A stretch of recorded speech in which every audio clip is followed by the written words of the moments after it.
Банкротство – это процедура, в результате которой человек, не имеющий возможности платить по долгам, избавляется от них через суд или во внесудебном порядке. Как оформить банкротство через многофункциональный центр без суда и госпошлины? При каких долгах можно использовать внесудебную процедуру банкротства и как подать заявление в нашем следующем сюжете?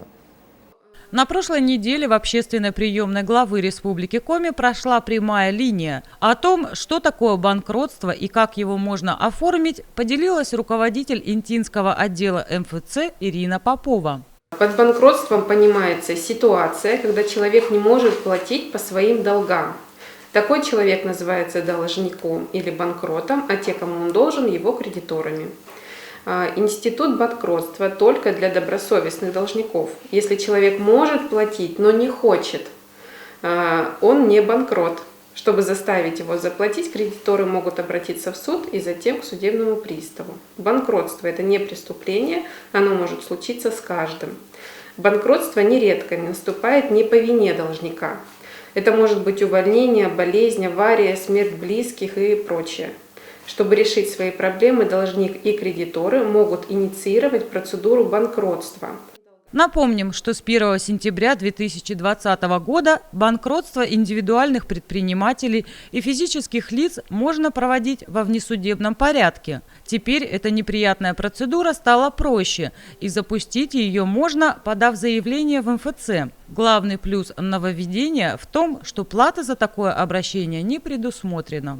С какими долгами можно воспользоваться процедурой внесудебного банкротства? Гражданин вправе инициировать процедуру внесудебного банкротства, если общий размер долгов у гражданина составляет не менее 50 тысяч и не более 500. Если он превышает этот размер, гражданин может воспользоваться только судебной процедурой банкротства.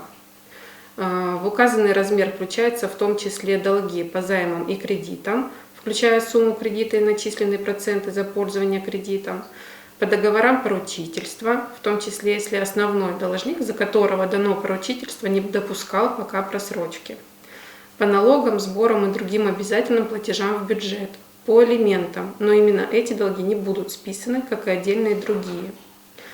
В указанный размер не включаются долги по санкциям, в том числе пени, штрафы за просрочку платежа, проценты в соответствии со статьей 395 Гражданского кодекса и прочее. Указанный размер определяется на дату подачи заявления в МФЦ. С момента объявления процедуры внесудебного банкротства вступает в силу мораторий на выплату долгов кредиторам. Служба судебных приставов перестает возбуждать новые исполнительные производства, если долги, к которым они относятся, были изложены в заявлении для МФЦ. Это означает, что судебный пристав не сможет продавать имущество гражданина, а банк не сможет списывать деньги с его счетов. Прекращается начисление процентов и финансовых санкций по всем обязательствам гражданина, за исключением требований, которые должник не указал в прилагавшемся к его заявлению списку кредиторов: о возмещении вреда, причиненного жизнью и здоровью, о выплате заработной платы, выходного пособия, о возмещении морального вреда и взыскании алиментов. Процедура внесудебного банкротства занимает 6 месяцев. В это время гражданин не может брать новые кредиты и займы, выдавать поручительства и оформлять иные обеспечительные сделки. Подскажите, пожалуйста, вот у меня такой вопрос. Не знаю, по адресу, не по адресу обращаюсь. Я проживаю в доме многоквартирном. В моем подъезде проживает бабушка.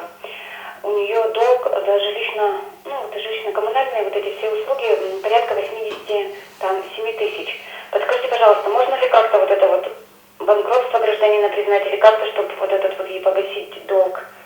Или это не по адресу я позвонила? Здравствуйте. Да, вот смотрите, ваша соседка, получает пенсию, правильно?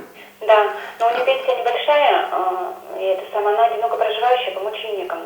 Но смотрите, на процедуру внесудебного банкротства может обратиться человек, у которого нет дохода вообще. Только дохода, если нет? Да. В данном случае можно порекомендовать заключить соглашение с ресурсоснабжающими организациями и постепенно выплачивать долг. За все время действия закона в Инте никто не подавал документы на банкротство. По словам специалиста, все дело в довольно жестких требованиях. Одно из главных условий для списания долгов – оконченное исполнительное производство. В большинстве случаев исполнительные производства по невыполненным обязательствам заявителей даже не начаты. Нюансов в этом вопросе много. За консультацией просят обращаться в многофункциональный центр.